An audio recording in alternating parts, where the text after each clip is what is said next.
शीर्षक खोया हुआ नगर। स्वर्णपुर की खोज। घने अरण्य के बीचों बीच, जहां सूर्य की किरणें भी धरती तक पहुंचने से डरती थीं, एक पुरानी किंवदंती जीवित थी। स्वर्णपुर, एक खोया हुआ नगर जो सोने से बना था और जिसे समय ने निगल लिया था। आरव राणा एक निडर खोजी और पुरातत्ववेत्ता, अपने दादा की अधूरी डायरी को पढ़ते हुए बड़ा हुआ था। उस डायरी में स्वर्णपुर का रहस्य छिपा था, उस नगर का वर्णन जो कभी प्रकृति और मानव के बीच पूर्ण संतुलन का प्रतीक था। आरव ने एक छोटी सी टीम बनाई। मीरा, एक विदुषी भाषा शास्त्री, और अर्जुन, एक जंगली इलाकों का विशेषज्ञ।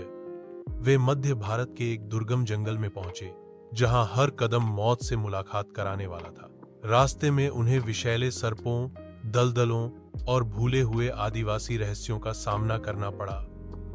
एक दिन एक तूफान के बाद एक चट्टान खिसकी और उनके सामने एक गुप्त सुरंग खुली।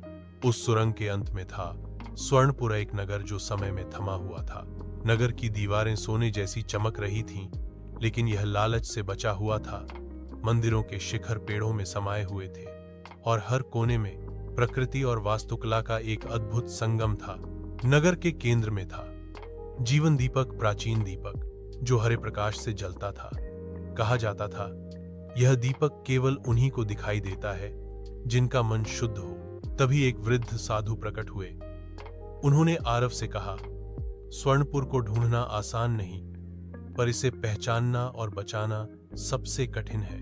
तुम चुने गए हो। आरव ने वहां से कुछ नहीं उठाया, लेकिन जो ज्ञान उन्हें मिला, जीवन, संतुलन और अहिंसा का, वह पूरी मानवता के लिए एक खजाना था। जब वह लौटे तो लोग उनकी बातों पर हंसे, पर कुछ ने उनके बदले चेहरे और आंखों की चमक में सच्चाई देखी। और अब भी जंगल के उस गुप्त कोने में जीवन दीप जल रहा है, किसी और सच्चे खोजी की प्रतीक्षा में।